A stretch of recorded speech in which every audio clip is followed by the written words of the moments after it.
اعجاز ہے کسی کا یا گردش زمانہ، ٹوٹا ہے ایشیا میں سحر فرنگیانہ، تعمیر آشیاں سے میں نے یہ راز پایا، اہل نوا کے حق میں بجلی ہے آشیانہ، یہ بندگی خدائی وہ بندگی گدائی، یا بندہ خدا بن یا بندہ زمانہ، غافل نہ ہو خودی سے کر اپنی پاسبانی، شاید کسی حرم کا تو بھی ہے آستانہ۔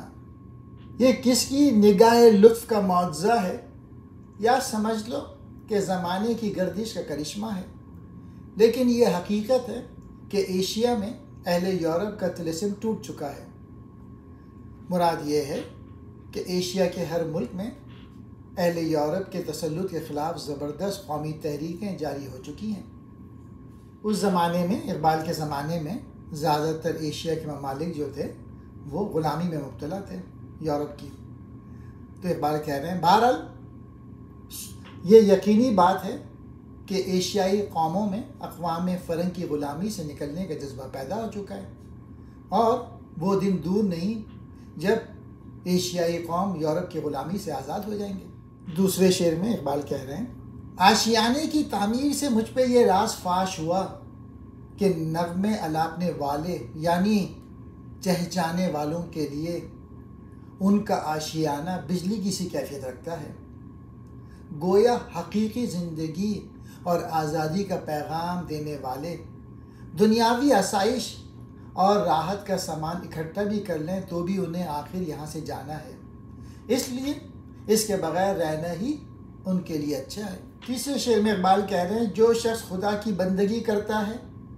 وہ دنیا میں خدائی یعنی حکومت کرتا ہے، اور جو شخص دنیا والوں کی بندگی کرتا ہے وہ ہمیشہ دوسروں کی غلامی میں مبتلا رہتا ہے۔ انسانوں کی بندگی کے معنی ہیں ان کی غلامی کے ہیں۔ اے ملت کے لوگوں، اگر تو اللہ تعالیٰ کی مکمل اطاعت کرے گا تو پھر تیری خود ہی مستحکم ہو جائے گی اور تیرے اندر شان فخر پیدا ہو جائے گا، اور جس شخص میں یہ شان پیدا ہو جائے دنیا کے لوگ اس کی چوکھٹ کو چومنا اپنے لیے باعث فخر سمجھتے ہیں۔ یعنی جب تو اپنی خودی کی حفاظت کرے گا، یعنی جب تو اپنی صلاحیتیں بڑھائے گا، جب تو اللہ کا نائب بن جائے گا تو تجھے عزت و مرتبہ اور احترام میسر آ جائے گا۔ اعجاز کہتے ہیں معجزے کو، سحر کہتے ہیں جادو کو، فرنگیانہ انگریزوں کا طور طریقہ۔